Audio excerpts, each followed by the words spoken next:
I can give you 230 gram tricks at 7 days. So they ban meat meal, you ban meat meal. It's interesting that the Europeans are now starting to put meat meal back into animal feeds. $300 billion we spend on poultry feed. We're going 400, 500 eggs now. 500 eggs.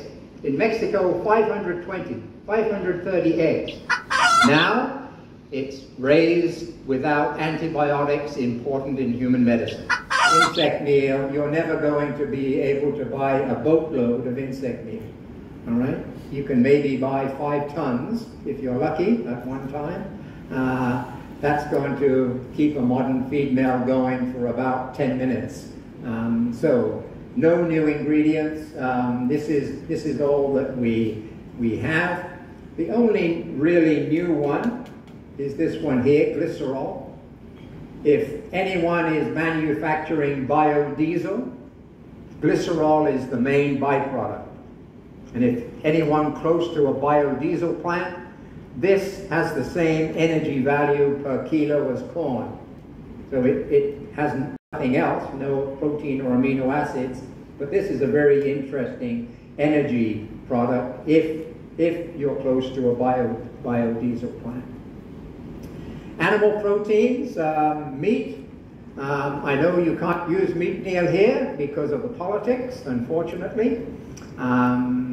You should have been more proactive when the politicians were doing this, because not using meat meal costs you a lot of money today.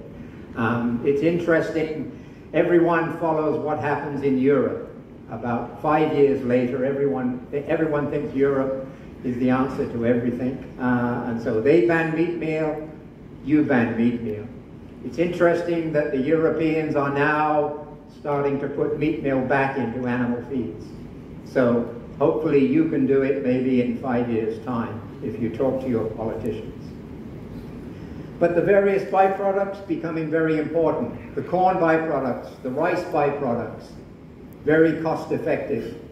And your least cost formulation tells you how to utilize those ingredients. So what are the issues that we're facing as nutritionists and veterinarians and poultry production people?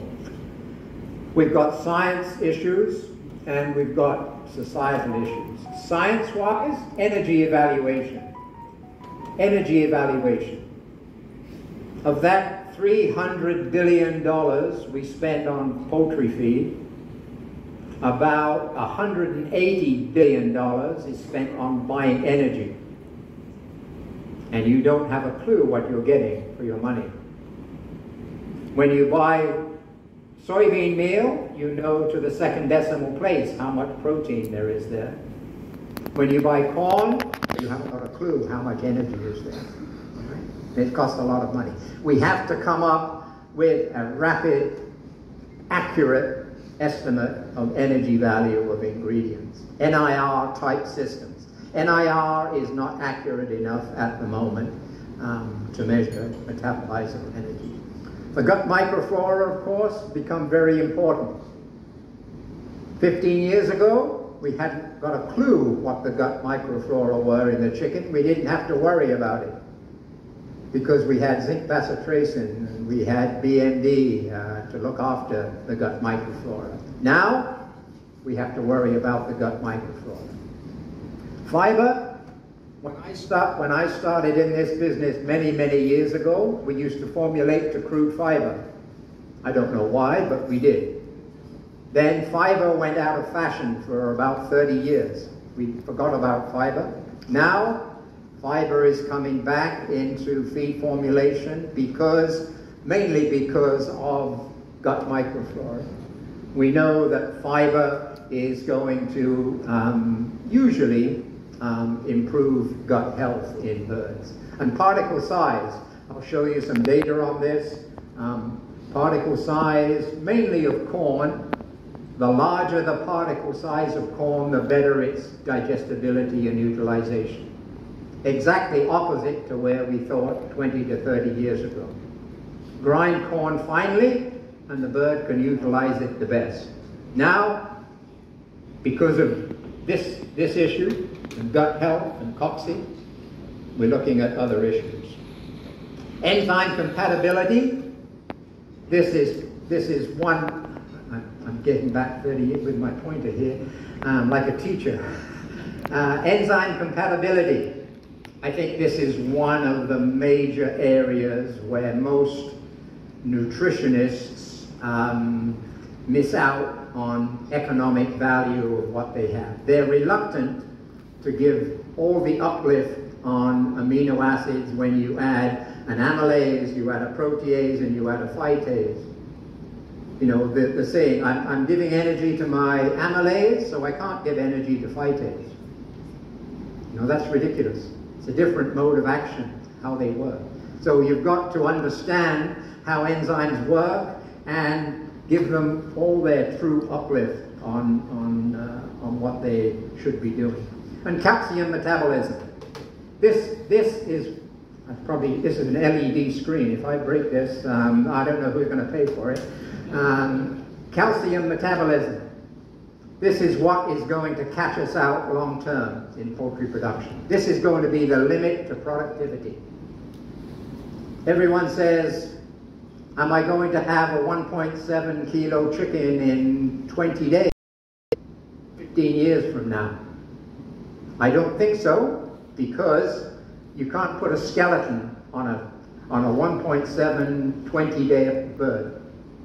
Calcium metabolism is going to limit to how young you can kill a broiler chicken. So I think the geneticists are going to have to slow down on growth rate in the broiler and look at other things. For laying hens, exactly the same. We're going 400, 500 eggs now. 500 eggs. In Mexico, 520, 530 eggs. From a white egg bird, one cycle, no molting. Getting a shell on that 520th egg is quite a challenge, I can tell you. But it is the limit. So calcium metabolism. We could spend 1 hour talking about calcium and particle size, but it is critical. So this is easy. This is easy. This is much more difficult. We've got these societal issues now we have to worry about. Antibiotics. Absolutely ridiculous that we're not using the antibiotics that we used to do. There's no science behind it. It's all emotional. The politicians have jumped on the bandwagon. I don't know whether you saw the advertising, you know, Tyson Farms in the US used to be raised without antibiotics. Now,